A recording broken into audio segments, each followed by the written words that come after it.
ए video आपण तीनो बड़ खबर रही शेष पर्यटन देखूँ सबुठ बड़ गुरुत्वपूर्ण प्रधानमंत्री किसान योजना जारी है नुआ अपडेट पुणी आरंभ हो आवेदन यह छड़ा उज्ज्वला गैस रे प्रधानमंत्री नरेंद्र मोदी जारी कले बड़ घोषणा आसतु गोटे गोटे खबर नजर पकाइबा ता पूर्व वीडियो को लाइक करंतु सब्सक्राइब करन थिले एबे सब्सक्राइब करी पाखर थिबा घंटी चिन्ह को दबाई दियंतु। प्रथम खबर आसंता 9 मास पर्यंत उज्ज्वला योजना लाभार्थी को मिलिबो सब्सिडी एते टंका सस्तारे पाइबे एलपीजी सिलिंडर केंद्र को पुणी थरे नरेंद्र मोदी सरकार फेरिछंती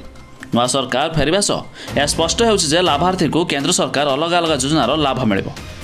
तेज उदाहरण स्वरूप प्रधानमंत्री उज्ज्वला योजना अर्थात पीएमवाई लाभार्थी को 300 टंकार सब्सिडी मिल तेज यह सब्सिडी आगामी 9 मास पर्यंत मिल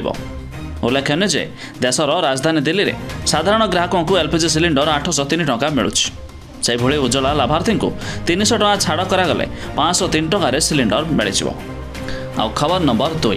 प्रधानमंत्री किसान योजना 17तम किस्तिर टंका समस्त को पठा सरी एबे भी बहुत लोक पाई ना कहीं से किसान पोर्टाल रे किसी करना जाणी रखु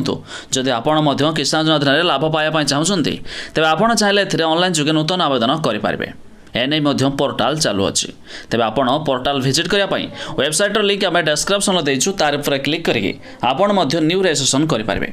पुणी आगामी आसवा 18तम किस्तिर 2000 टंका आपण भी पाइपर। खबर नंबर 3 तातीरू मिला आश्वस्ति पाणीपाग विभागर आकलन आगामी 5 दिन घड़घड़ी सह होपे वर्षा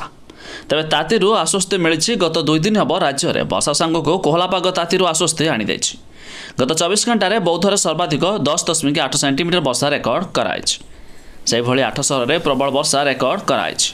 आगामी 5 दिन जाए लगी रहा वर्षा घड़घड़ी आसंता 24 घंटे बिजुली घड़घड़ी सह राज्यर विभिन्न जिले में प्रबल वर्षा होवार संभावना रही तेज आपण मैंने केउं जिलू वीडियो देखुंत निहाती कमेंट कर जनइबे। एछड़ा जदि आपण मैंने ऑनलाइन रू टंका रोजगार करने चाहते तेज आपण जीरोधा आप्लिकेसन रही बढ़िया जहाँ जरिए ट्रेडिंग कर बहुत सारा टंका रोजगार करेंगे।